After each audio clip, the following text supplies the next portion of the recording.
few months ago. The only way we can beat the stigma of HIV and or AIDS, it's when we took a stand that says we are all HIV positive until proven negative. Even if you are proven negative, we are still affected by it. By doing so, we'll beat the stigma. That's the only way people will have a free AIDS generation. Kolani, Gleckstock. If you know your status ahead of World AIDS Day, from beetroot, garlic and the African potato, we all know that well as South Africans, for treating HIV AIDS, to injectable anti-retrovirals. The medicine of managing the virus has evolved over the last decade. Well, we've come a long way. 2 clinical trials are testing new ARVs that may replace the current daily dose treatment, with an estimated 7 million people living with HIV in South Africa and infection rates remaining high. Scientists are working continuously on finding ways of preventing the spread of the disease. On the eve of World AIDS Day, we go back in time to see how far the science has come and what the future holds for those more than 7 million living with HIV AIDS in South Africa. In 2004, the age of denialism, HIV AIDS was a death sentence. With medication not freely available, many lost the battle. But the tide changed with a new administration.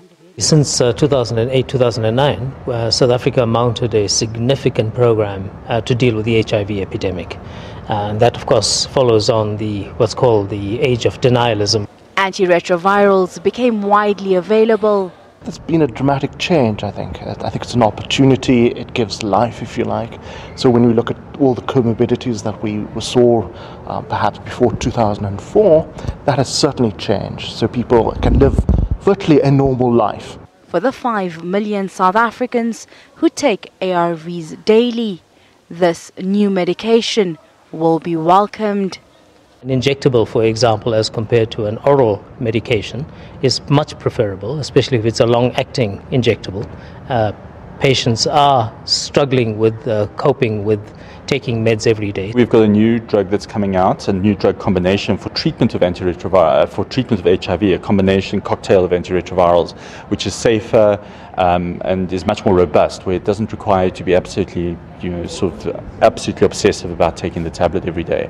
While the number of infections has dropped significantly, there are still some areas of concern. The awareness is there. They know what HIV is. They know what they need to do to prevent being infected. But there's an age group of young women between 15 and 24 that continue to make us have sleepless nights. They continue to show the highest rates of new infections in the country. Non-testing, and specifically the male population, is also an issue. Interventions are being sought. Individuals are able to access, HIV testing kits and test themselves.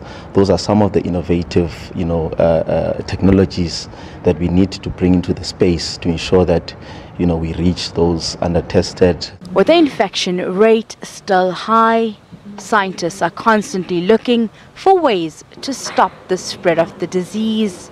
I suspect in the next 10 years we'll be looking in a very similar way to contraception. You'll be saying to somebody, I have HIV, can I have a tablet, can I have an injection, or can I even have an implantable which gets put in every 10 years? Various vaccines to prevent contraction of HIV AIDS are also being tested.